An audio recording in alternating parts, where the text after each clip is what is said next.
आहे शिव शंभु भोला शंकर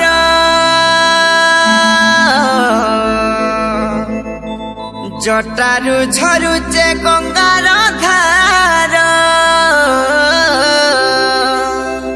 हे त्रिशूल धर केते आशा नहीं जाऊचे तोर धाम के बाबा हो नाई करबू मते पर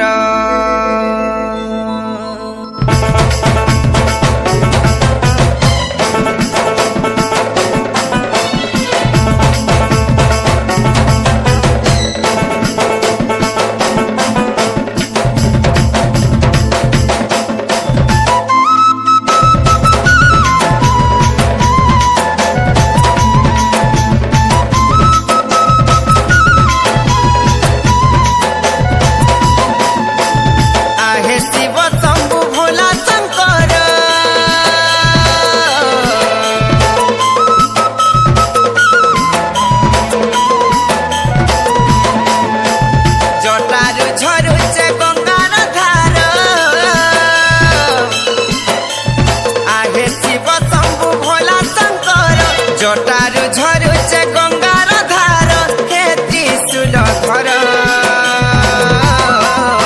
और केते आशा नहीं जाऊचे तोर धाम के नहीं करबू मते पर केते आशा नहीं जाऊचे तोर धाम के नहीं करबू मते पर और दूधुरा बेल पतर ढाली शीतल सिरे गंगार जल ई दुखीर दुख दूर कर आशा नहीं जाऊचे तोर धाम के नहीं करबू मते पर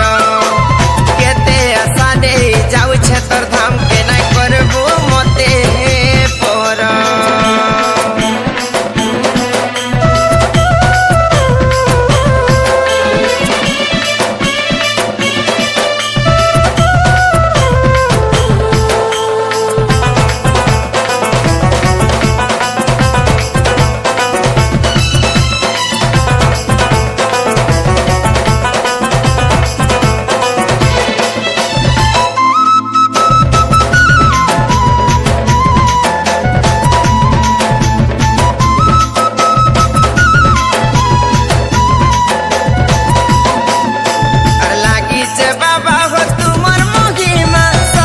झकेर